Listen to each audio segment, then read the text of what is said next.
Welcome back to the Nethercast. I am Cyborg, and I am joined, as always, by Temp, Razor, and Shad. This is episode 62, I believe. So, how's everybody doing today? Pretty damn decent. Things are looking up. I'm a very happy guy. Cool. Thank you very much. It's good to hear. I don't know if I like Shad being in such a chipper mood. It's unsettling. It's nice. It's a lot of character. All right. Zatanna says hi.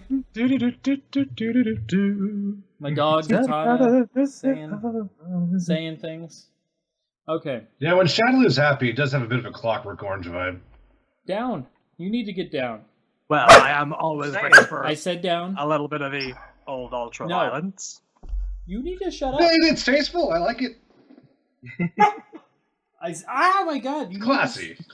Why are you? I mean, doing this? I am the person I am today thanks to my eyes being held open with toothpicks. Ow! Stop! And subjected to hours upon hours of violence. I put the toothpicks in myself and the Shut hours up. around You need to shut up. on repeat.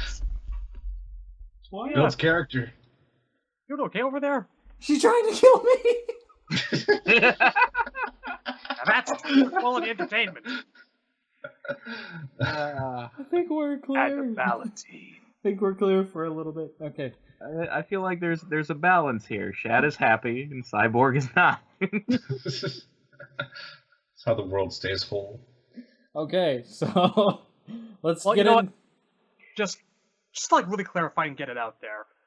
There's a very big reason for this. It's not at all MK or Injustice related. Yesterday, after 13 fucking years away from the suit, Eddie Brock is Venom again. And I'll go into that some other time in some other place, maybe on I don't know, a Warrior Shrine or some shit or strip show if you guys bring that back up. But as a Venom fan, I could not be happier.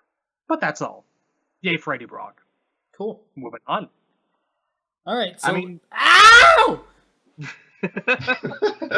Well, since we still have a moment here, I will say that the timing couldn't be perfect with Marvel 4 on the horizon, so I'm really hoping they do something with that.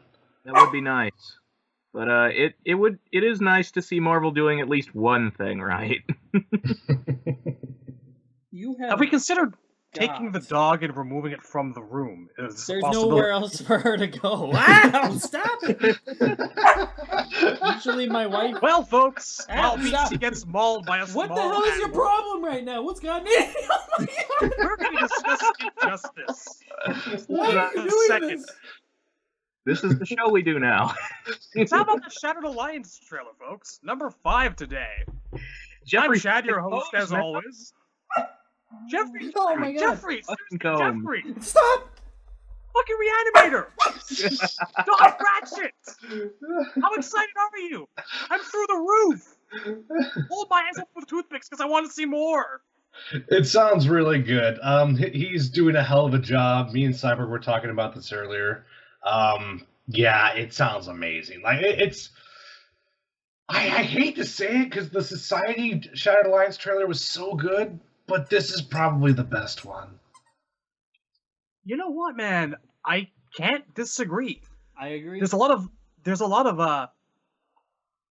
kind of saw that coming moments. Like, I don't think anyone didn't really foresee a moment where Bats and Superman wouldn't wind up working together again. Right. If you have giant threats like Brainiac and Darkseid showing up.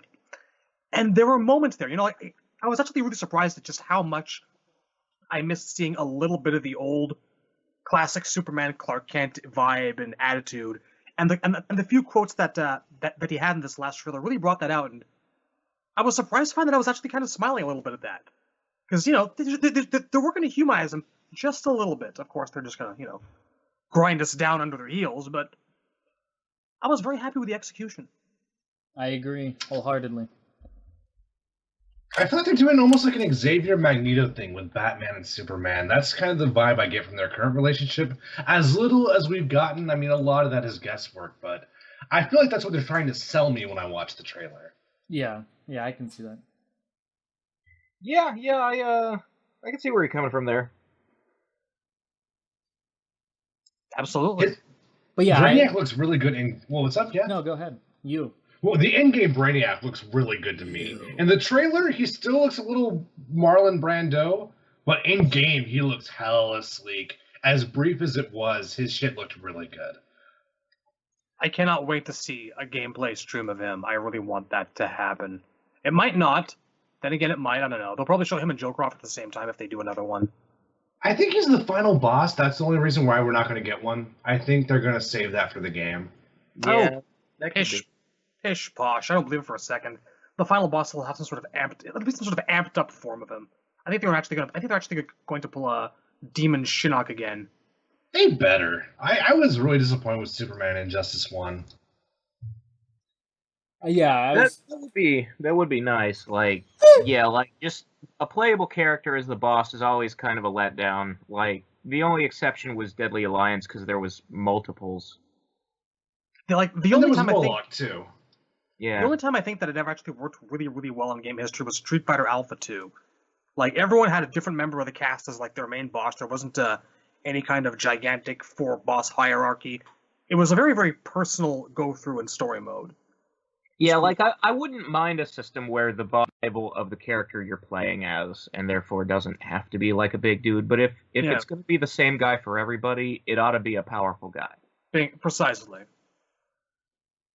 I was just gonna say, yeah, I totally agree in the sense that I thought this trailer just narrowly trumped the Society trailer, which I thought was gonna be impossible because I really liked the Society trailer quite a bit. And honestly, I think these Shattered Alliance trailers have just gotten better and better with each one. The first one started off a little meh with the cyborg and all that, but going back, I mean, I watched them all in order again today because somebody connected them all into one video. And seeing that in hindsight, it's better now that the suspense of who was going to be revealed and all that on my birthday and all that. So taking all that aside and now just looking at it as a story trailer, I've grown to appreciate it more. It's still the worst out of the bunch, but I think they really ramped up as they went on. I really like these trailers quite a bit, and they've gotten me very excited for story mode, along with the comics, of course, comics being the main factor. But these trailers have been really well done. Especially the last two, definitely have sold the story mode for me in a sense that I'm super excited for it. And the voice actors, seeing, Scarecrow voiced by Robert Englund was a surprise. Brainiac from Jeffrey Combs, and just in general, things have sounded really good in this game. And the characterizations have been really good. So I'm excited. So yeah, I just want to say that ultimately this game, even though they had that lull for like 5 months still that they did with MKX and they did it again here, which is a pain in the ass, these last few months have been really, really, really well marketed, and it's like they've listened to a lot of people. They've put out more character trailers for more characters. They've done all the breakdowns, which help sell the characters as well. These story trailers have been top notch, so yeah, I gotta commend them for that. I don't feel like we do it enough on the show. So hats off to them for, one, doing the character trailers, more of those. Two, doing the character breakdowns, which have been fantastic and have really made me excited to play a lot of characters. Three, putting out a steady stream of content. It doesn't feel like it's coming too fast. It feels like it's just enough to maintain hype and build upon that hype. So you're not like, I'm not falling out of desire to play this game. It's ramping up more and more and more. And I feel like it can't be at a better pacing because the game is right around the corner. So I'd rather be this hyped now instead of this hyped 6 months ago. So I do have to commend them if that's why they put the big gap in there, so that way they could just kind of do this last 4 or 5 months strong. They've done a great job. Yeah, I would agree that like right now and for the past couple months, the marketing has been really on point. I feel like if for the next game, you don't have to go completely dark all winter. You can, I don't know, a little bit of screenshots or something once in a while. Yeah, I agree, yeah. Remind us you're there. Yeah. It doesn't have to be big. It just has to exist. Yeah, no, I agree with you. They could do that better, and that doesn't get taken away by them doing so good here. But I just wanted to make sure to make a special mention because they have done fantastic at getting me super into this game. Like, we went from, we got to put things into perspective. Before Injustice came out, we were wanting to see it happen. That's why we did the wish list and stuff like that, is because we were looking forward to it. But after it was announced, it really just died down. And yes, a lot of that has to do with that dark period. but I don't think they could have maintained that hype level or even anything remotely to it for a year's time. So, I mean, just to see where we've come in terms of hype and excitement, it's crazy. Because there was a time where after it was revealed, it was just not even on my radar anymore. I was just like, like whatever. I mean, I'll play it when it comes out, and I'm sure I'll get excited later on. But right now, it's just meh. Like, I'm not really that into it. I'm not feeling it right now. But like now, I'm just like, man, they're hitting on all cylinders, and they, like you said, they're on point, and they're doing so many things right that it's easy to forgive them when they do something wrong. So it is really good. It's nice. It just feels great. And another thing I would say about how good the marketing has been at like keeping the hype level up is it kind of proves that the mystery factor that Ed's so in love with isn't necessary at all, because we know the entire roster and have for months, and it hasn't stopped a thing. Yeah, I mean, there's a pro and con to that. I mean, how excited would we be if we didn't know the roster to see all these characters revealed for the first time, like Dr. Fate, Swamp Thing, Ivy, Scarecrow, etc. To see these characters make the roster and be a complete shock to us when they're first revealed, I feel like would have been even better than what we got. I mean, but it hasn't taken away from it, I wouldn't say. You'd get a very brief blip of holy shit each reveal, but that's a flash in the pan moment. It's like it doesn't last the way like the hype we have now lasts.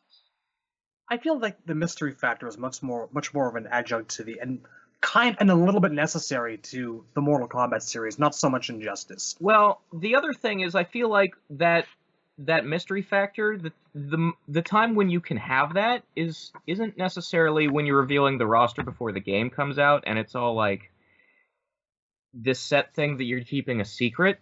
Right. It's when it's the DLC and you're making it up as you go. Sure. That's the best time to be like, holy shit, I didn't expect this thing. Yeah, I mean, you have a point there. Yeah. I think there's something to be said for a slow trickle, seeing one character at a time, being excited for one, not so much for another.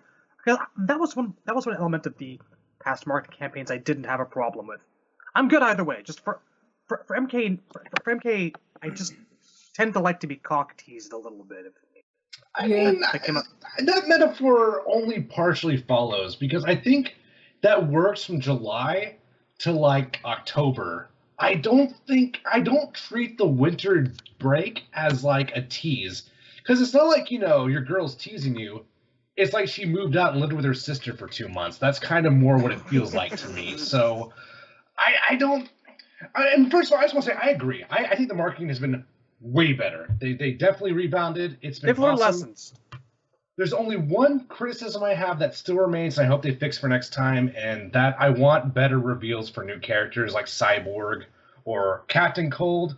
Don't show the trailer in April if the character was revealed in January. Just show the trailer then. Yeah, that's the other thing about, like, if characters were a secret and their reveals was new information as opposed to having the roster leaked. If we were sitting here waiting and like, ooh, I can't wait to see who it is next. Oh, it's Cyborg. Yeah, no, I agree. Definitely. Yeah, that's a fair point. I would appreciate, though, one slight alteration to their scheme, and that would be once you reveal the character, then give me a stream. I'd appreciate that, because honestly, I fucking forgot that Deadshot was in this game for a couple of months there. I stopped wondering about what he would be like because I stopped caring, because more information just kept on coming out and he just kind of got lost in the shuffle until today. Sure. Really? I mean, spoiler warning, he's Aaron Black, but a little faster. Well, yeah, I kind of figured, and we'll get to that. Which is nice. That means he's not Deathstroke. And a little bit less useful. Yeah. But, any other thoughts on the Brainiac trailer and, I guess, the marketing in general for now? No, I think I'm good. I mean, yeah, cool. Not really. It does bear saying that the 4-month period of blankness was, in one respect, kind of a plus. Oh, it was. I think so. It gave everyone time to point their fingers at Street Fighter V and collectively laugh. Well, and it gives you a necessary come down, because no one can sustain any, even if it's just like a minimal level hype, no one can sustain that all the time. Other people move on to do other things, and they just got too many things going on in their life. They have work, they have other games they want to look forward to. It can't be all about Injustice all the time. Yeah. And I think Yeah, they really capitalized on the 5 months that count the most, and those are the 5 months leading up to the game. More so than any, those are the most important months to really drive home a hype for a game and the excitement. I just feel like, for me, if you filled that giant dead zone with the occasional release of a screenshot or render of a character we've already seen, just to remind you that Injustice exists. Not to get the hype up, because you're right, you can't sustain that, but just to remind people it's a thing. Yeah, no, I agree on that. Yeah, it would be nice to have anything, even just behind the scenes making of the game type stuff. Like, it would be nice just to see something. I agree with that. Back in the olden days of Electronic Gaming Monthly, for those of you who remember that, that was a pretty common thing to see. Like, every month you'd be guaranteed to have an article about how the game was coming along, what version 1.0 was like. I remember, like, a big thing about MK3's development was, like, you could see at the start of things Sector and Cyrax without names in their life bars. They were being called ketchup and mustard, as we all know. Sindel was named Muchacha. I'm not going to get over that, but I remember like seeing progress on the Cabal from MK3 1.0 to like 1.2 or 5, whatever. It was like they were still trying to get the balance right, and they never quite did until Ultimate, and that's arguable. Right. Yeah. Another thing, though, is back in the magazine days when we didn't have the internet, some games you'd have that cycle where they were constantly showing you behind-the-scenes stuff. And some games, it'd just be like, this is out. And you're like, I didn't know that was a thing. Yeah. I'm going to go pick that up. Yeah. And that could be nice, too, where it's like, you don't have that period of waiting and building the hype, and there are positives to building the hype, but at the same time, it's like, you never get impatient for it either. It's a pleasant surprise that, oh, all of a sudden this is a thing, and I can do it right now. Sure. I mean, we still do have an element of like the showing as they're growing kind of going on. I mean, yeah, I will say that much about the new trailer. Superman's face is looking much better. Much better. I agree. He's more Superman-y now. Like when I hear George Newbern's voice speaking, it actually like, oh yeah, I can imagine that coming out of that face. Yeah, he needs a new render on the site. Like probably the worst out of anybody. He needs a new render on the site. Aquaman, of course, but yeah. Yeah. But I guess to wrap this up in a nice little bow, would you say that you are more excited now than you expected to be for this game? Absolutely. No doubt. I believe that goes without saying for me because I just did not care. Yes. Honestly, if just going out, like if all I had was the fact that I had played Injustice 1, and you were like, hey, Injustice 2 is coming, I'd be all like, I don't actually know if I'm going to buy that, but I am totally down for this game. Cool. So that's good to hear from, and I agree wholeheartedly. I'm definitely way more excited than I expected to be. So, with that said, let's move on to the actual character breakdowns that we got on the stream today, and we'll start off with Deadshot, and we'll just go in order. So, I guess let's start with Shad, because he's the one that had Deadshot on his wish list. Your thoughts, sir? This is exactly what I was hoping for, kind of. Okay, not really. This is exactly what I was afraid of, and exactly what I expected. Stephen Wright presents Deadshot. I like it. I'm gonna try to go for a Mr. Blanket kind of thing. Which is cool too. It's kind of like an episode 1 or prequel trilogy character. It's like, why this is the most disappointing character. Why would anyone want to use this when there's so much better available out there? I get a fucking MK2 reptile vibe from the guy. He is a one-trick. He is really? a less seriously. He's a less useful Aaron Black to my eyes. Like I foresee him getting shut down on so many levels by so many people. He's going to be like, I don't know, fucking. Maybe that comparison is apt here. The Takeda of the game. He's the guy that's going to seem really, really invincible at the start, but then you know what is going on with him. Or is that Firestorm? No, because you know what? I think that people are going to default to Firestorm because speed and maneuverability and cinder blasts and quickness and I just see Deadshot I don't know. The rifle's pretty handed to quick. him. The rifle's pretty quick, but it's like he's in essence his character is it's keep away. It's all keep away. I don't something about this just seems to me like it's not going to be effective keep away. And this is a scenario where like that little jump knee blast thing he has, a little tiger knee with his rocket boots. Right. Yeah, I'm feeling that should have been a part of his default move list to give him a little bit of something else to work with. Wait a minute. He's Hold just on. going to get shut down. So, are you referencing the rocket blast, which hurts him, or are you? No. It's the tiger knee it's is part of his it's- default. The tiger knee. I'm almost positive. I'm sure he had one in his traits that was like an exclusive one. It was a really fast spring forward upward thing. He had. I think I know what you're talking. I don't think we're talking about the same thing. Yeah, I'll explain the one that I'm thinking of further, so hopefully we can figure that out. But Yes, he I has. remember They mentioned in his his only introduction- melee special in his default moveset. He only has one melee special, and that's that knee forward. He kind of jumps up and knees forward, and then if you meter burn it, he does a flip, like he kicks down. That's not the one I'm talking about. Okay. That's not it. Because like the other one is kind of like a rising thing. It's very very fast. Interesting. I don't remember that. I just remember the rocket launcher one that's one of the abilities. I'll be honest. The only add-on special I remember is that he can do the rifle in the air. Well, has another one. Let his me go and look abilities, that I remember most of his abilities. He can jump up in the air and shoot his rifle down. He can jump up in the air and do his quick blast. I don't know if those were abilities or not, but he can do the low shots like Deathstroke could do, but those are a double slot ability, so it takes up I both remember slots. that one too. And that one was really good. And then there was the rocket blast one where he blasts the ground behind him with his rocket launcher. It hurts him a little bit, but he goes really quickly through the air, like over his opponent's head even, so I you can do believe some that combos might with be that. the one I'm thinking of. Let me just refresh here. Yeah, You guys talk in the meantime. That's fine. Temp, why don't you weigh in on your thoughts while he looks into that? Absolutely. I like him a lot. Here's where I absolutely agree with Shadowloo. They really should rename the character. They should rename him not Firestorm. That's probably his biggest problem is there's already a premier zoner in the game, and it doesn't look like he has a backup plan. But here's what I do like about Deadshot. He's not just fucking like this hodgepodge of bullshit like Deathstroke was.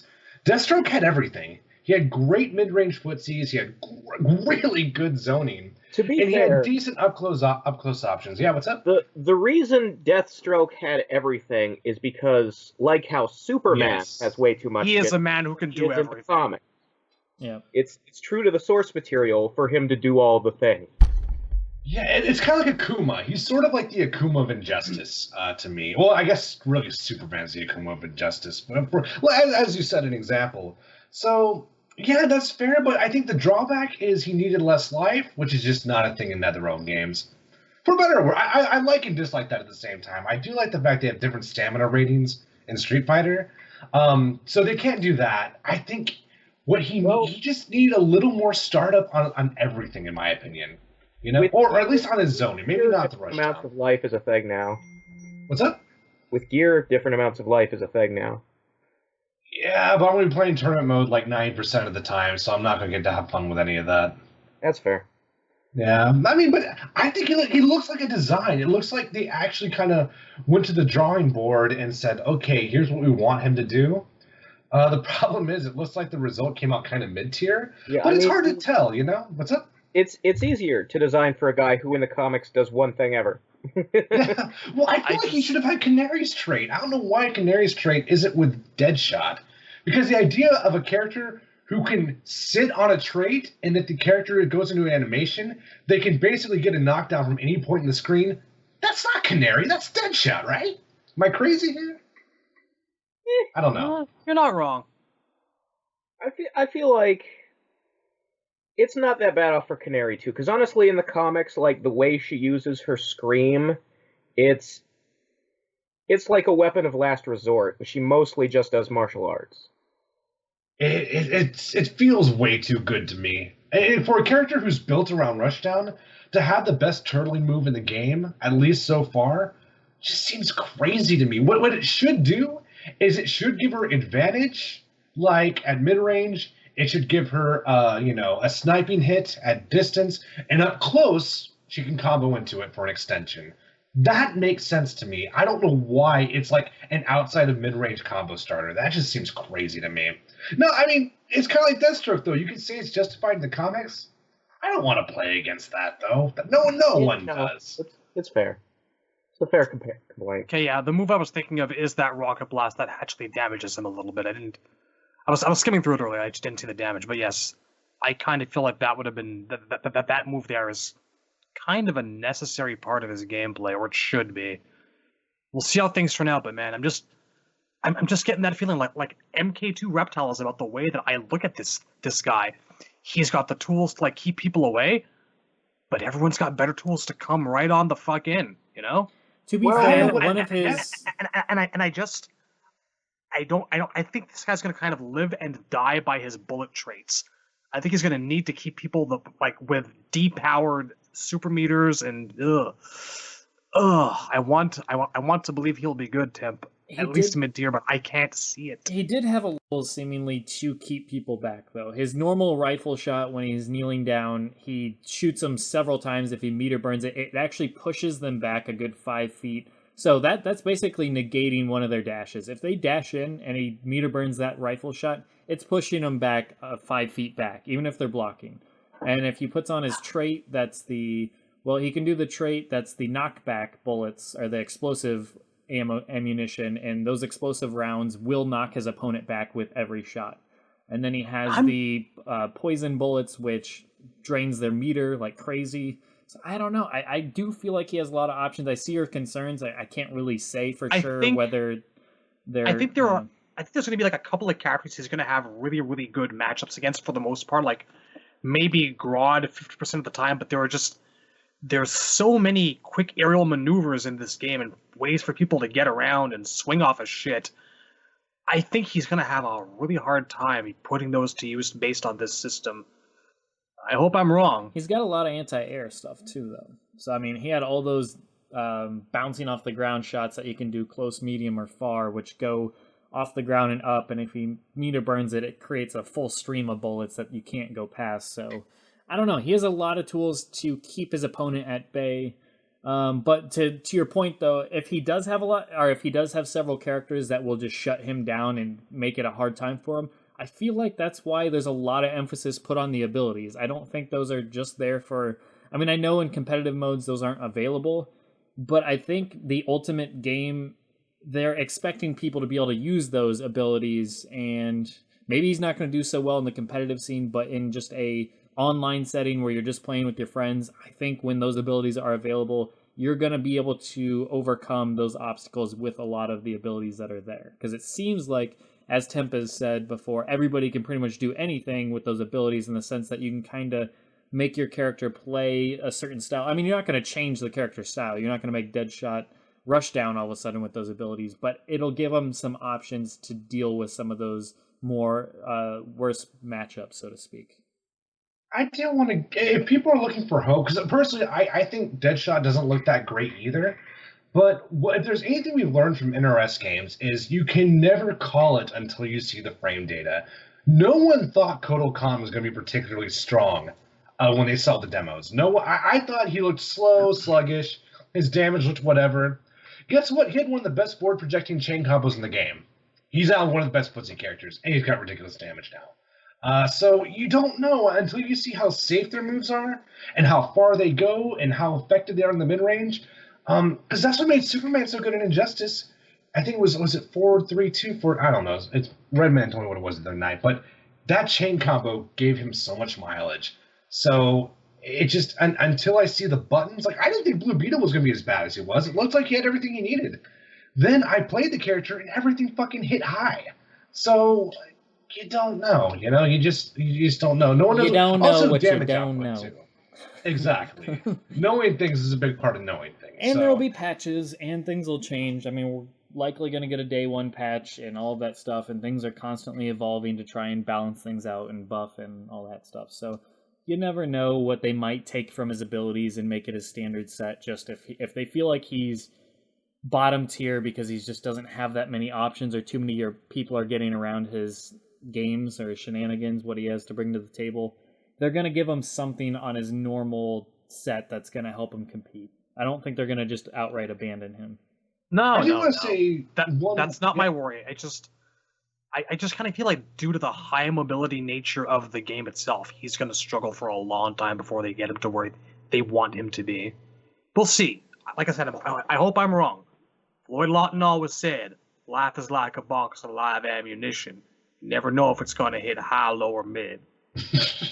I also wouldn't worry too much about people having high mobility, because this is still a methodical game in its core. I mean, there are fast characters.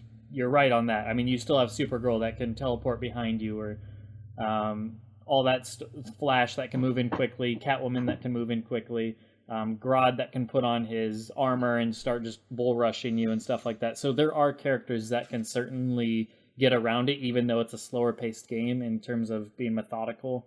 But I don't know. I guess we'll see. But yeah, obviously we only. I think Grodd's going to do really well in that matchup. I think Grodd's going to fucking put a tuxedo on him and make him serve drinks. I think he's going to be a very good matchup for him. I'm just saying. Oh, you have projectiles. How cute. And now you got up and stomping on through. Razor, did you have any thoughts on Deadshot before we move on? On Deadshot? Yeah.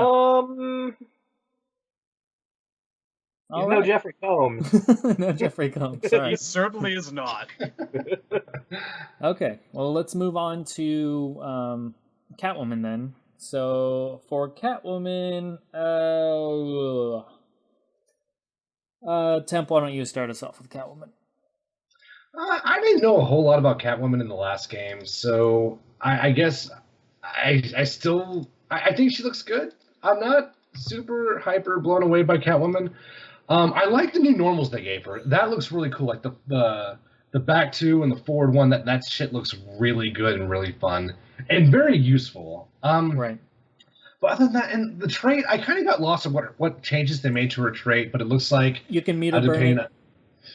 Yeah, it sounds like she can keep the advantage with it in a way she couldn't do it before. The way her trait always worked is that as you fight, you randomly get scratches. And that's the thing I always hated about it, because it's really good, but the random thing means sometimes you get fucking nothing forever. So yeah, each do has a potential chance of earning a scratch, and you also get a guaranteed scratch, I believe, for each evasion that you do with her cat evasion, or whatever the hell you want to call it. Yeah, that Matrix backbend. Yeah, move. Exactly. So you're guaranteed to get one, and then you build up her trait, and when you use the trait, you can use it to extend a combo, or just use it for a combo.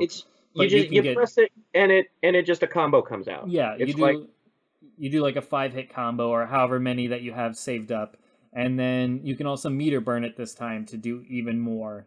So, I mean, 16-bit used it quite effectively. I mean, he did an insane corner combo using it as an ender, and it just looked good. It did a decent amount of damage by itself, so I think for somebody that's not very good at combos, that's your go-to right there, because you can just do that for a nice little combo. Yeah, that'd be nice. That's why Catwoman was kind of one of my characters. Yeah. It'd be nice always having a full scratch up against Deadshot. And I guess I'll start with, what can she not evade? Well, it only evades I think. Yeah. Well, fair point. But she's also got a hop evade, no? Ah, she does. That's true. Hop evade. Yeah, she has an anti-low evade now. Mm-hmm. Oh yeah, I think she had the low one in the last game. Did she? I'm pretty sure it had high and low. Separate. I never bothered to figure out all her moves. I mainly just the trait when I play it. I remember it being on her moves list in the first one that you could do a low evade. I don't remember what the heck it was or how to do it. I don't know if I ever did it, but I know it was on the moves list, and I'm pretty sure they alluded to it being there. She also got a movement, like a base speed increase on her walk speed. So instead of seemingly in a box factory, as Shad has put it, and moving in molasses, she actually walks quite fast towards her opponent. So that helps a lot.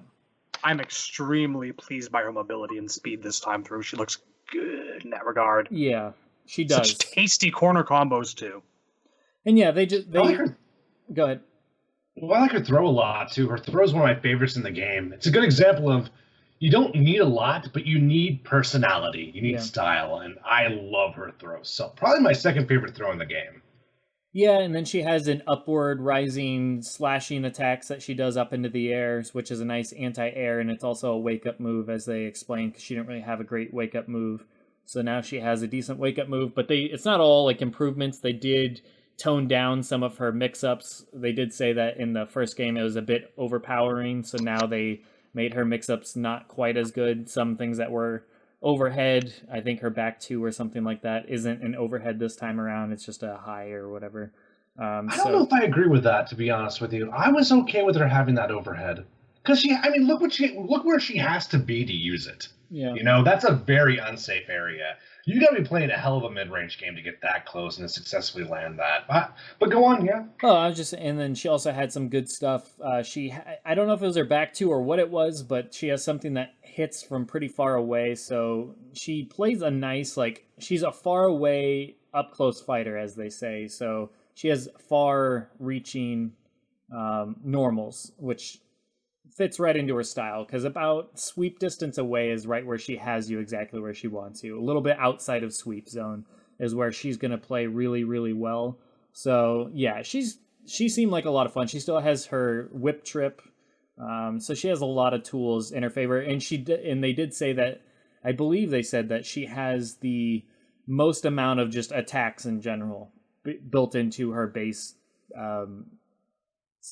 style, or whatever the hell you want to call it. Her base, no abilities added type of thing. She has a lot in her arsenal to use. So she looked like a lot of fun, quite a bit, honestly. So, but yeah, no, I mean, I don't know what else you really want to go into. I mean, I guess there was her abilities. She had the cat come out, which was really cool, because that's really useful. I think it's 2 slots that it takes up. But as soon as she calls that out, it runs across the screen and jumps at your opponent, and they are forced to block it. Otherwise, one, they're going to eat a combo from the cat, and while the cat is comboing the opponent with like slashes, she can start attacking at the same time. So it's not like they're stuck in an animation and she can't capitalize. If the cat gets them, she can combo off of that. So she can go crazy with that.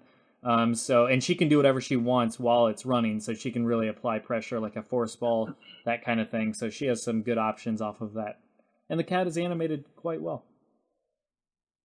Yeah, it looks sick, actually. It's one of my favorite probably abilities I've seen yet. I love it. Yeah, and 16-Bit did say that Catwoman has one of, if not his favorite ability in the game, but they did not show what that was. Oh, and her crawl as well. The thing I want for every character in the game, Catwoman has it. So yeah, I think Catwoman and Swamp Thing are the only two that have a unique meter burn roll. So instead of rolling, she does a meter burn crawl, which looked really good. And Swamp Thing has the meter burn where he sinks into the ground. So yeah, she looks like a lot of fun. She's another legacy character, but they did add enough and made some changes to kind of speed her up and do some unique stuff. So it looks like a lot of fun. Well, the game is gold now, so I guess I should probably uncross my fingers at this point, but we've been down this road before. I just really wish they had more unique animations for the meter burn roll. It really sucks seeing Blue Beetle do a blocker roll. A blocker ball for Blue Beetle isn't cool to me, you know? They had a flight character, and anyway. Yeah. I know what you're saying. I agree. The more... I mean, with that, or Wish, I guess, we do have to commend them, because a lot of the normals this time around are quite unique to the characters. So they did kind of get halfway there. I mean, when Deadshot's using his gun, his wrist cannon for like 50% or 90% of his normals, like when he's doing a downward poke, he's not just doing a little leg kick. He's using his wrist gun to shoot at their legs. I mean, there's a lot of that stuff with Fate, like everything's magic based. With Ivy, her plants are doing most of the work. So I mean, it's just, I love a lot of that uniqueness to the characters. When Swamp Thing does his jump in kick, it's a tree that forms out of his leg. Like there's just some good stuff there. So I love unique normals like that. I really can't Swamp Thing gameplay. No, sorry, go on. I was just trying to say, like, Swamp Thing, just seeing him getting beaten up by Ivy today, just the fact that that in his crouching pose, he's halfway through the ground. Yes. Fucking Christ, people. Give me a Swamp Thing stream. I need it in my veins. Yeah, like unique ducks like that. Swamp Thing sinks into the ground, and then Scarecrow like does this creepily, somehow contorting his body really close to the ground. He has like a very low down duck, which was really cool. But yeah, sticking on track, I guess we had Catwoman's, and then another one of her abilities is she can do her dash forward slice move. She can do it from the air, so it kind of comes down like a dive kick, but what's actually connecting is the slash forward, so she can combo off of that if she meter burns it. So a lot of good stuff there from her. Her super is she like jumps up into a dive kick off of the ground, much like Robin has as one of his specials.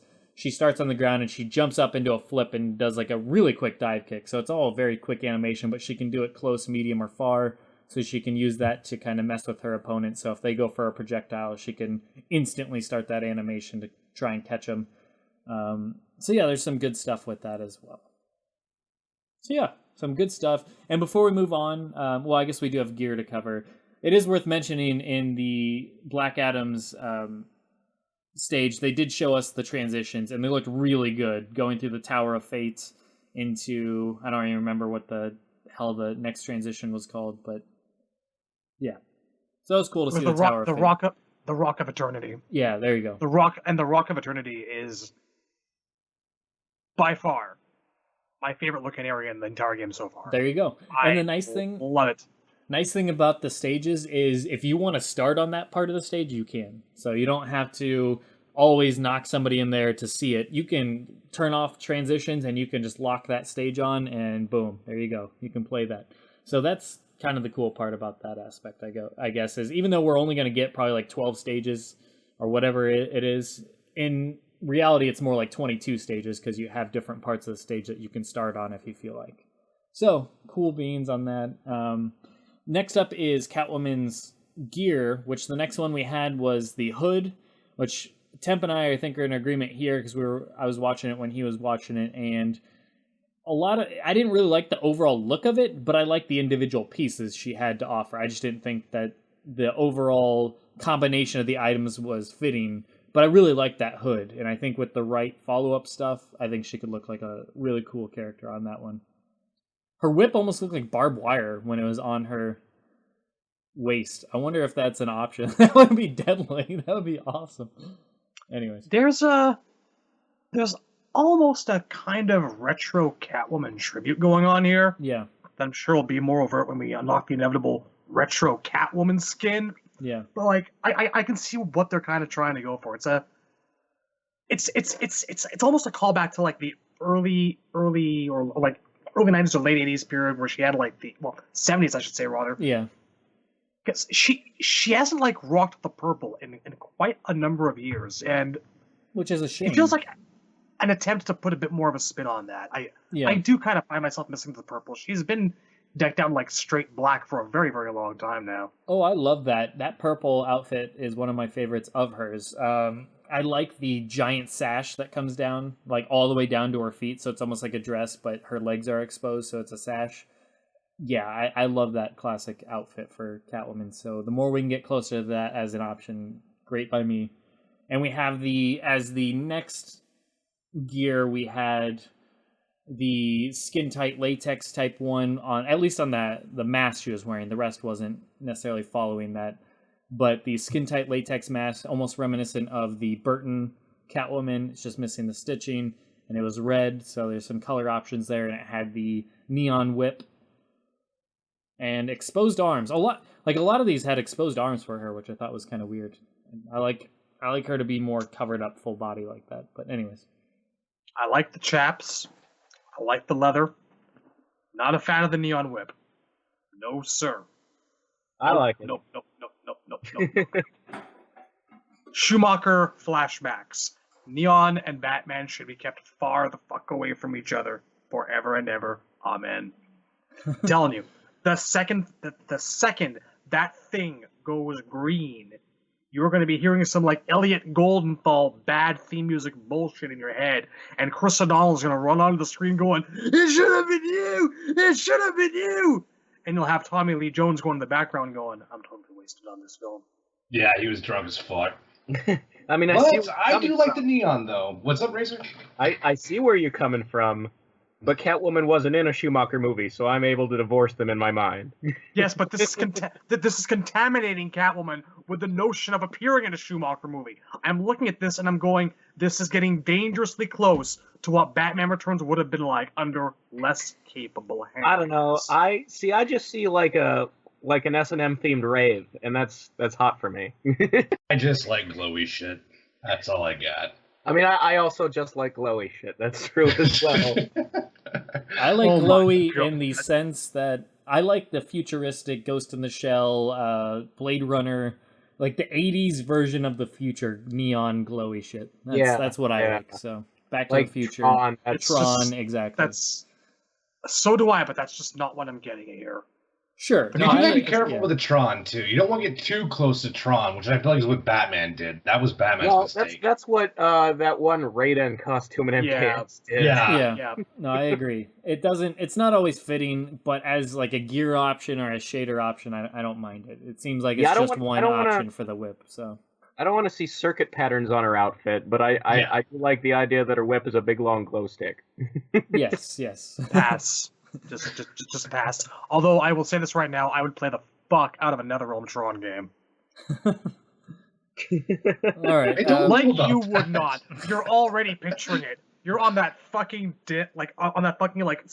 spear thing, and they're flinging the goddamn disc back and forth, and then there's a fatality. You know Scorpion's gonna be a DLC character. You just know. Well, I mean, it's not. I wouldn't want to play it because it's a Tron fighting game. I'd want to play it because I could be Jeff Bridges in a fighting game. That's why I'd want to play it. Only if he has the dude as a alternate skin. Like, that would be fantastic. Now I'd be on board. I'd be on board. Don't make it a Tron game. Make it Jeff Bridges the fighting game, and Tron just happens to be an option. There you go. Now we're on to something.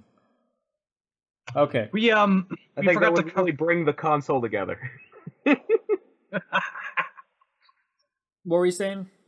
We kind of forgot to cover Deadshot's gear, whatever there was of it. Oh, I didn't even really notice what the hell he was wearing, so... That's the thing. Might have skipped it. Exactly. It's just kind of bulky silver armor-ish gear. Yeah, it's military, futuristic military gear 101 with him, and yeah, I haven't been...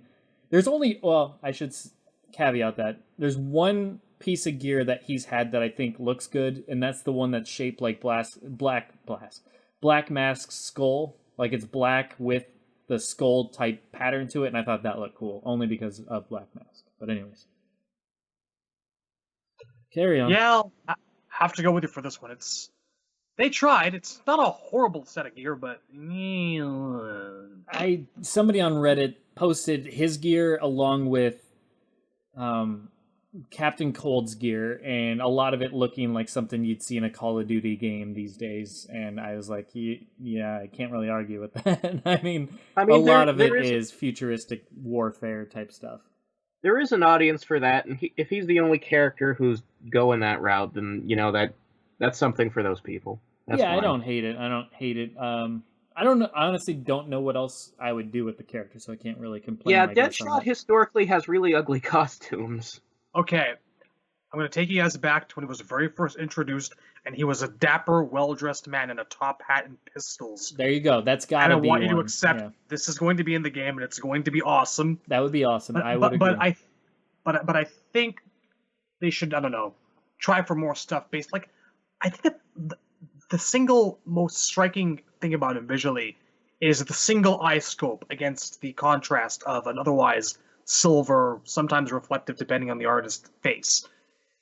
When you lose that, as they have a little bit here by tricking the helmet out a little bit, you lose something crucial, and you lose something essential to the character, I think. So, a couple more variations on that theme. Be a bit crazier with the colors, I don't know. I think that there are ways to make him interesting that don't involve going right to anti-artillery armor. But we'll see. I hope there's a premiere skin voiced by Will Smith, so I can welcome Brainiac to Earth. Oh my god. Welcome to Earth. Okay. Let's move on to Ivy, the last one shown on the stream. Oh my god. I'm in love with this character. Give me Gimme. I'm honestly struggling to know who I want to main more between her and Fate. Her gameplay is like a love letter to what I like to play. I mean, she has a little bit more tricks than I usually use. Like, I mean, I think back to Katana, and I barely ever used Sharpen when I played the Assassin variation, so it's hard for me to use buffs and debuffs and stuff like that. Those little traps that you got to go out of your way to set down and hope they work. So that part of her I'm not too keen on, but I do like her style. Obviously I'm a fan of a keep away zoner / rush down character, and that's what they sold her as, and that's what her gameplay made me think of. So that being very reminiscent of what Katana is a very much so a zoner / rush down, keep away type character, but has options once the opponent starts getting about mid range on you. She has options to start going crazy on them. She has very long range to her normals and her combo setups there. Once again, a lot of her normals are replaced by plant animations, so her down 2, instead of an uppercut, is a vine just going straight up into the air to knock her opponent away. Her back 3, I believe, was a giant vine that jettisoned out at an angle, like at a diagonal angle, to knock her opponent back.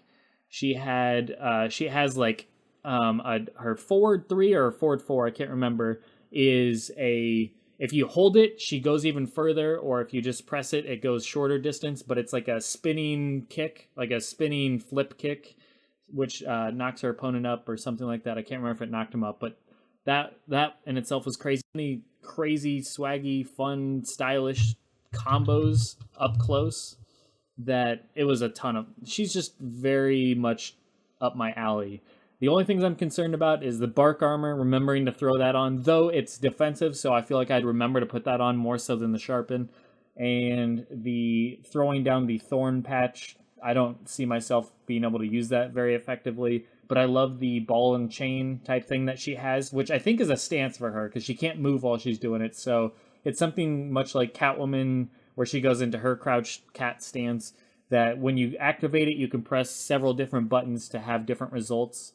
One of which she swings it around over and over and over, which you do when they're knocked down or when they're in a corner, or if you're trying to maintain that distance between them.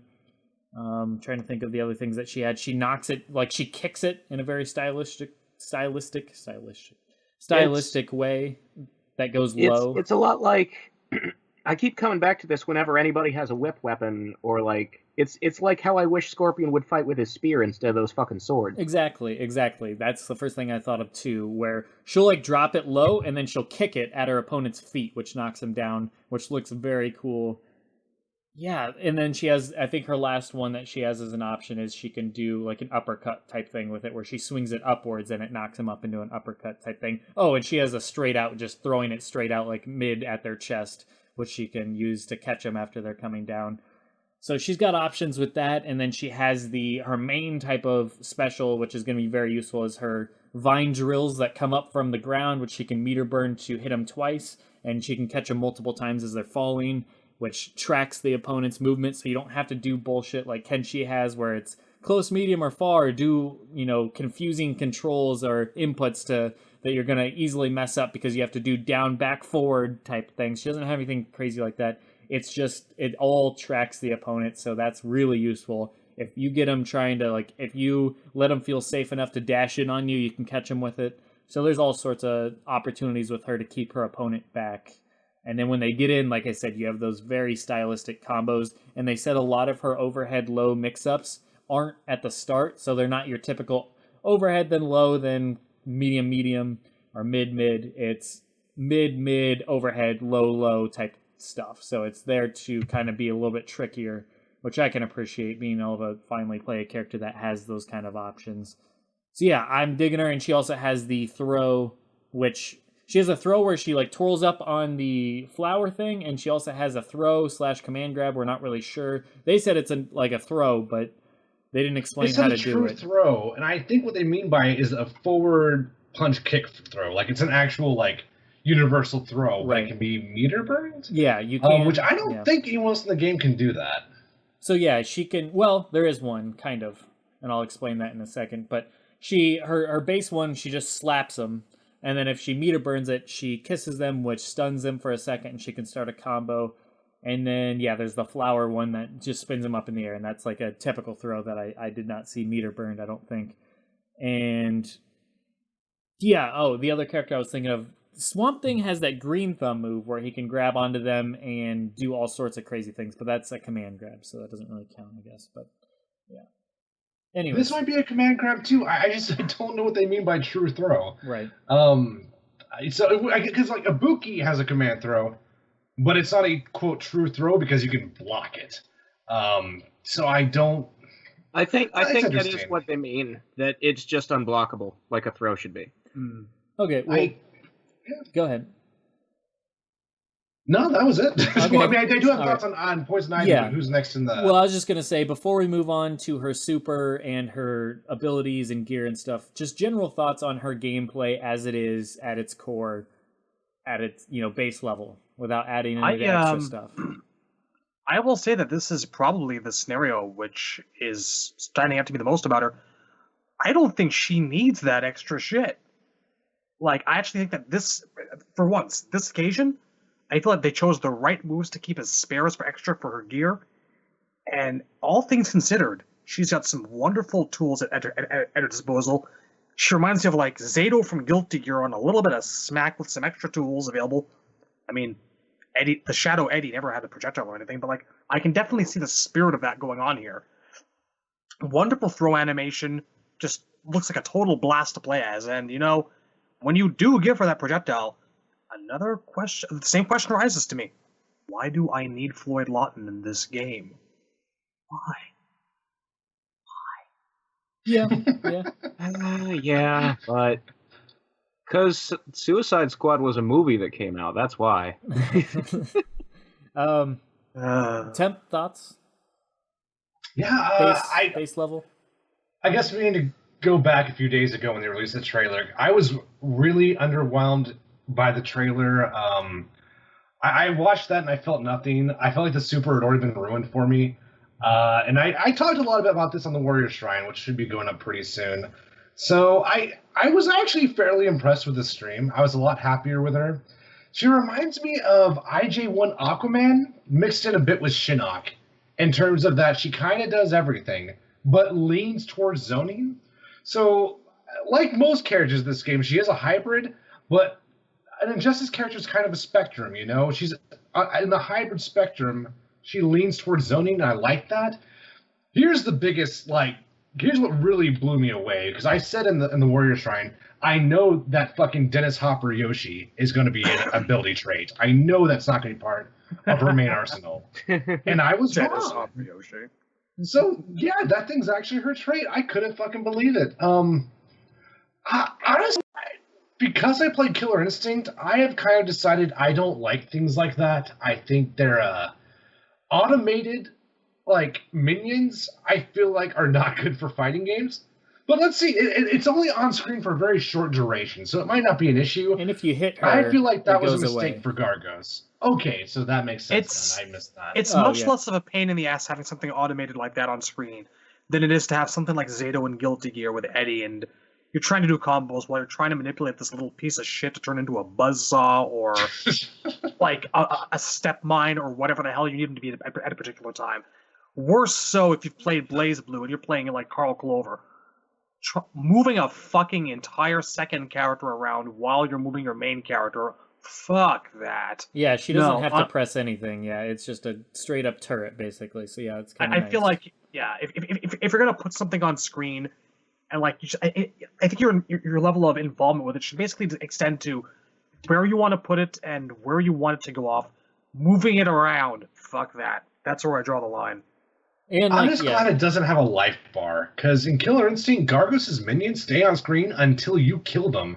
And if you can't kill them, you're just going to get bodied, because when you're hitting Gargos, you're going to be knocked out of your animation every time, as long as those two guys are on screen. Yeah. And they're not always easy to hit. Thankfully, I play Glacia, so it's not as bad for me. But a lot of my shit hits over those minions, so I'm just glad, I hit Ivy, I can... Yeah, what's up? Yeah, oh, no, go ahead. I was just going to bring that back up, so you're good. Yeah, no, I'm glad when I hit Ivy, the shit's done. It's purely a zoning tool. I'm better with that. Yeah, and it does track, so there is that. So say, because they showed this, she can lay it down, meter burn roll around her opponent, so now her opponent's getting hit from the back by the thing, and she's trying to put pressure on the front. So yeah, she's got some options with it, but yeah, as soon as she gets hit, so if she's not careful about when she places it, she can't just go all willy-nilly, okay, I got it out now, let's just go crazy. She's got to kind of pick and choose her spots, otherwise it's instantly just going to go away. So there is an extension to it, though. She can, at any point, have it go, it like burrows into the ground and goes at her opponent as a low. So she can do that, but that gets rid of it. So she can do it at the very end, or just at any point when it's up. So it's kind of like a last grasp, send it at her opponent type of thing, which is kind of cool. Yeah, that sounds fair. I can do that.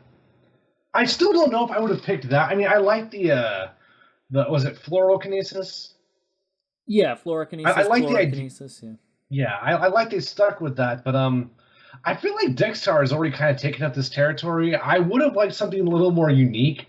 Kind of like the Caltrops, but way more advanced. That's what I would have done for her trait. Like Vines actually bar off, like kind of like Aghanos and Killer Instinct. That's probably what I would have done with her. I probably would not have done another summon, but it's not bad though. I still dig it. I'd slightly agree if Swamp Thing didn't have his like thing where he lays down a giant bed of whatever thorns or whatever that slows down the opponent and makes it so they can't jump or whatever it was.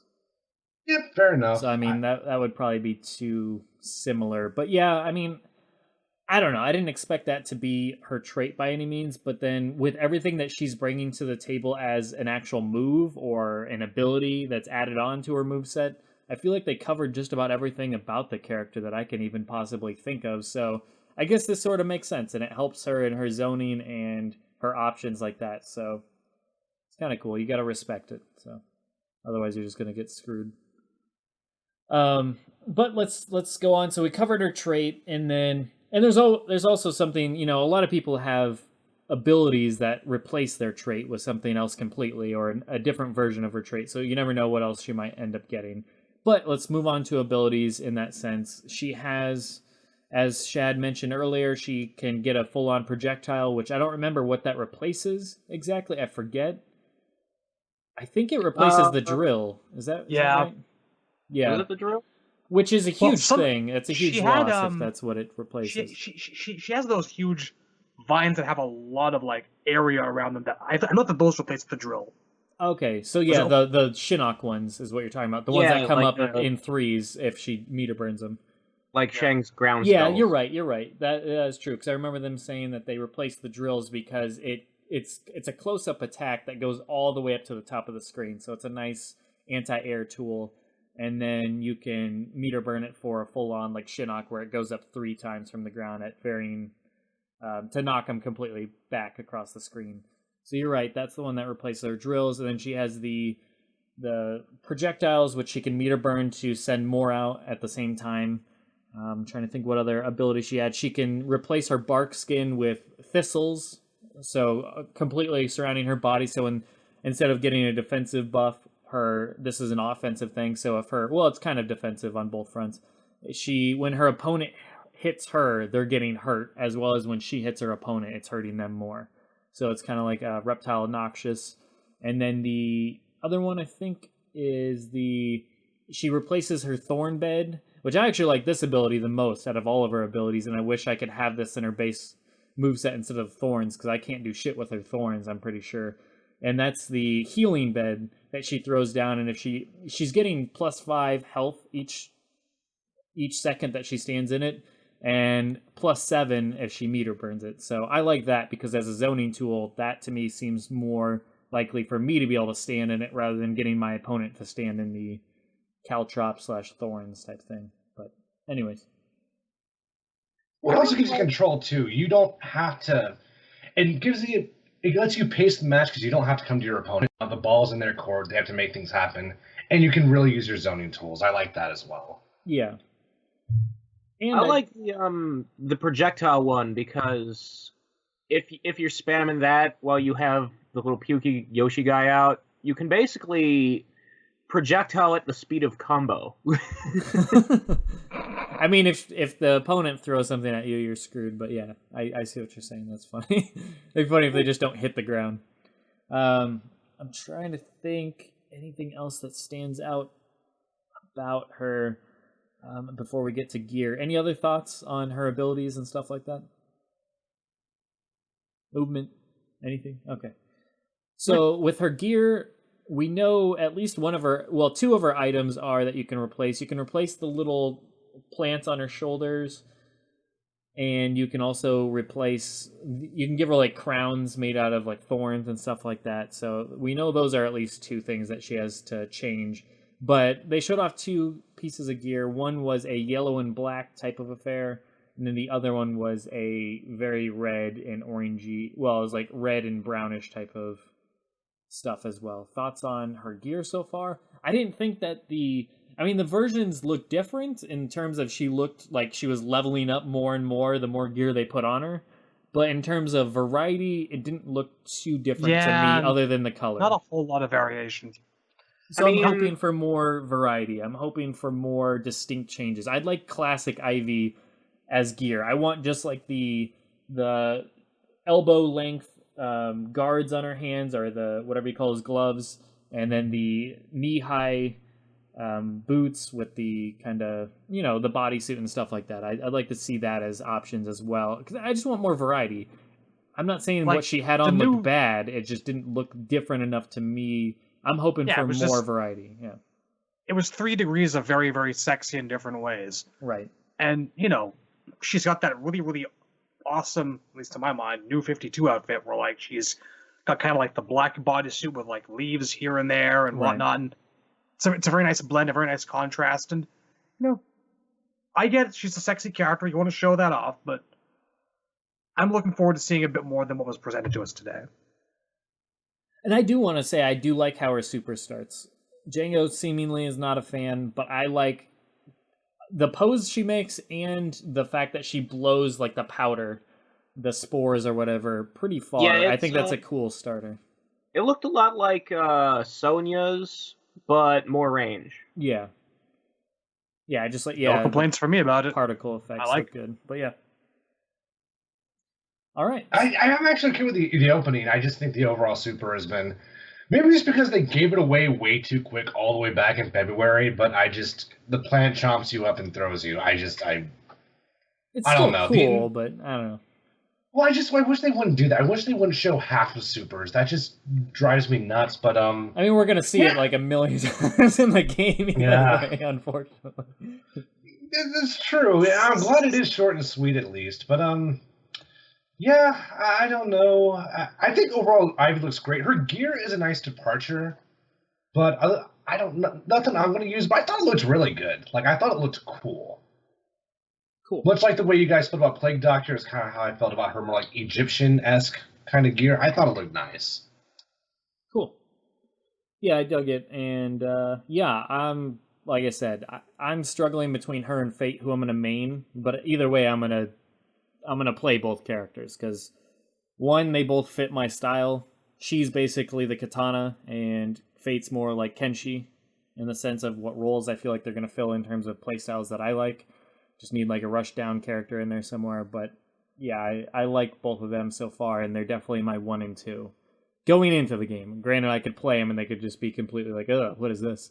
But just at face value, I like what I'm seeing from both of them, so they're the two that I'm most excited about currently. Razor, who are you most excited about? What's your top 2? From just this video or overall? Just overall in general. If you had to pick 2 that you would be most likely to play, who would it be? Right now, I'm probably looking at Catwoman and Cheetah. Catwoman and Cheetah, all right. Shad? Well, that doesn't sound positive. Oh, man. It's like, I'm looking at Scarecrow and I'm looking at Deadshot, and these are 2 characters I've loved for a really, really long time now. And I try to play the game where I make my favorite characters work for me. I force myself to get good at to get good with Smoke and MK9, but I could just never do with him what I wanted to because I was just more suited to Sector, and I always have been. Right. And it's just, I'm going to try to make each of these characters work. But with Scarecrow, I don't know if he's going to suit my playstyle. With Deadshot, I don't know if he's going to be garbage or just shit. I am looking at Flash. We'll see how Joker plays out, because I'm like everyone else out there. I can never really truly get sick of Joker, and I loved how Joker played in Injustice 1. Brief time I did enjoy that game. Okay. We'll see. It's too early for me to actually choose now. I'm looking at Flash. I'm still interested in Cheetah. I want to see how Captain Cold comes along. So you got options. You got options. That's good. Flash would definitely be on my list with the other two. Some abilities. Oh, okay. It's you guys have all expressed interest in Flash, and it's like you don't want to be a guy who's playing the same character as another guy. So I don't think I'll play Flash, but there's too many characters. Batman. It's too many characters for me to play before I'd get to Flash. So there are a lot of options, and that's good. Like in the first game, I tried to get good with Green Arrow and Green Lantern just because they're like my favorite characters in the comics. Sure. That might happen again. I actually did really enjoy Ollie's playstyle. Right. We'll see. Cool. If all else fails, I can always go back to Batman and then cry myself to sleep at night because I'm so very vanilla. Well, if it means anything to you, I hope you main the crap out of Scarecrow, because I think that would be tremendous fun to play. I want to see at least one person main Scarecrow as their main character. I'm going to try to make it work for me. And I feel if out of every one of us, I think you would fit that bill, and I hope his gameplay is to your liking. I too hope you Scarecrow the crap out of Maine. That would be great. That would be awesome. I want to see that classic uniform. I want to see Plague Doctor. I want to see all that used. So I do have a promise to keep to you, Tab. I'm not going to be satisfied until my opponent has disconnected. Hey, you know where to find me. I'm going to make this happen, man. Right here, dude. This is the sound of me getting ready. All right. So, Temp, who are your top two? It's actually kind of amazing.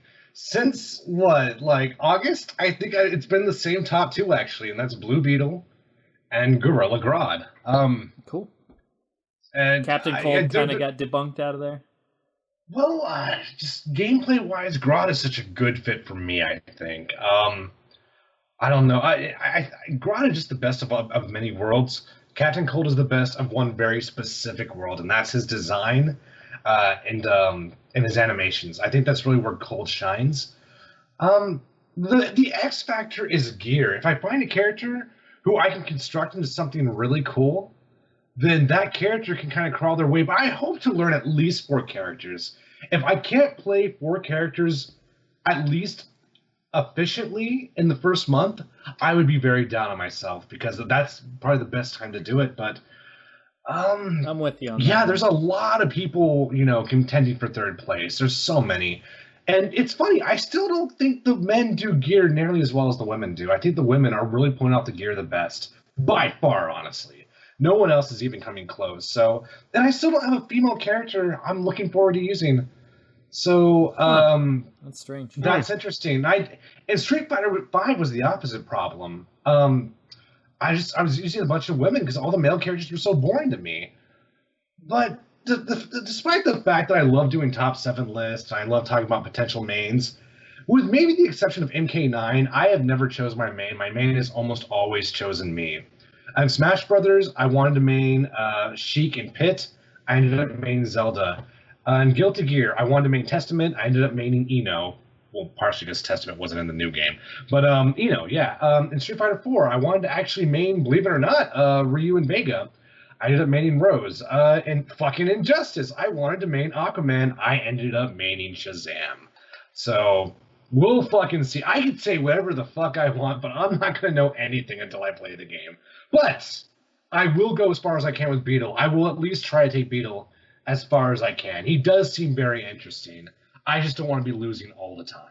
I agree with you 100% in the sense that you never know who you're going to main until you actually get your hands on characters, because you never know what style is really going to gel with you. Katana is somebody that I was like, yeah, I could see myself playing her, but I never thought that she'd be the character that I played. So I'm with you on that. The only reason I ask is because without being able to record it, you never know, or hear somebody say it, it's interesting coming back, looking back at who we all wanted to play and see who we all end up playing. I mean, who knows where we end up? I, for one, hope that I am playing the two that I really want to play the most, that it's not another Katana thing. But for all I know, I could end up maining Cheetah, because Cheetah looked like a lot of fun and right up my alley as well. But I'd much rather play these other characters. So I have a top 4, and they're all Batman villains, and I've already stated them all. But I'm excited for those characters. Those are the 4 that I want to learn. But we'll revisit this topic once probably the week before the game comes out, we'll revisit this topic and kind of give last thoughts on who we want to play,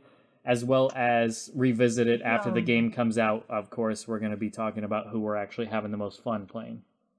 We didn't cover the new little shot of Green Arrow here, did we? Talking about did we see that? The hat?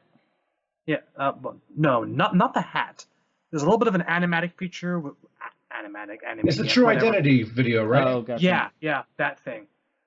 So really interesting. Like, I mean, it's nothing too out of the ordinary. Your typical animation and whatnot, looking really nice. But the thing that people are noticing in this video is that, like, at some point, right next to Green Arrow's face, there's kind of a very, very, very Joker-esque pair of eyes and a mouth just kind of hanging in midair there. Some of the fine folks on our Facebook group brought this up. So people thinking maybe he's a mole, or maybe he's under mind control, or what's going on there. Just thought of something I figured I should bring that up since we're talking about Joker now, and the main character who I absolutely have. I mean, the next character being revealed, the final character who I have absolutely no idea who that could be. Right. God help me, who could it be? That's going to be in 1 week and a day. It's going to be next Friday. Yep. You know. Yeah. I don't know. Well, there is one last little thing I want to cover here, and that is another poll like we did last time. Last time we did the top requested DLC characters, as well as the top people that people are thinking they're going to main. This time, there's a poll that asks, which character from the first Injustice will you miss the most? So, who does everyone think made the top of the list of an Injustice 1 character that is not returning? Who does everyone think made the top of the list? I'm curious. So we got Razor with Nightwing, Shed, Martian Manhunter, and Temp. Shazam. Okay. So, I will start at the bottom and go to the top, because there's not that many to go through. We have Scorpion with 7 votes. God. 7 votes at 1.2%. Gotcha. Okay. He's last. He's last. He's last. At the bottom. Yes, he's at the bottom. I was about to fucking say. Yeah, no, we're going. Is Bat Cow next? No, we're going down, then up. Okay, so next up is General Zod at 1.55%, 9 votes. Then Killer Frost at 11 votes. Then Ares at 11 votes. Lex Luthor at 19 votes. Lobo at 22 votes. Solomon Grundy, 23 votes. Doomsday at 24 votes. Sinestro at 26 votes. Batgirl at 27 votes. Hawkgirl at 30 votes. Zatanna at 39 votes. And now we're getting into the top 5. So the top 5, starting at number 5, Shazam, 41 votes. Nice. Number 4, Raven, 50 votes. Number 3, Martian Manhunter, 66 votes. Number 2, Deathstroke, 68 votes. And number 1, Razor called it, Nightwing, at almost doubling the second place score at 108 votes. Nightwing. Interesting. People love Dick, man. They do. They really want their Dick. I was back. going to make an allusion to being about to say that and then not to say it, so as to put the notion in our listeners' minds, but that works too. Thanks. You don't have to be coy with it, because it already is coy, because it's his name. What you're saying is Dick should be out in the open. Yep. That's what I'm saying. All right, so that's where we're at, and just wanted to cover that briefly. And so that wraps it up for the episode. Next week, we're not really sure what we have to cover, because next week there is no Watchtower stream, there's no character reveal, except for the one that's on the 28th or whenever that was. I can't remember. When did you say? It's the 28th. It's in a week and a day from now. Okay, so I don't know if we'll want to maybe, I don't know, we won't delay hit it a little bit, or... No, we probably just won't cover it next week. We'll have to cover it the next week. But there is supposed to be something next week. They said we're not getting the Watchtower stream. We're getting a special stream with something that they're not going to talk about quite yet. But stay tuned. Stay tuned into social media because they'll explain what it is. But there's supposed to be a special stream next week. So who knows what that is? Maybe it's the gear stream that they've alluded to. Maybe it's a new mode that they're announcing. Who knows? Maybe they're blowing the lid off of multiverse mode and really, explaining what that whole thing is in detail. Not really sure, but they said there's still big surprises to come. And yeah, so who knows what those are, but with all of us already really wanting this game, anything else at this point is just gravy. So I look forward to it, and we'll see you guys next week. And one final note. The game has gone gold. Yes. It is almost here. So... Soon. Your hype boots. Soon. Justice. Dead parents. Soon. Later, guys. Have a good one. Good night. He waits until after the audible click. Click.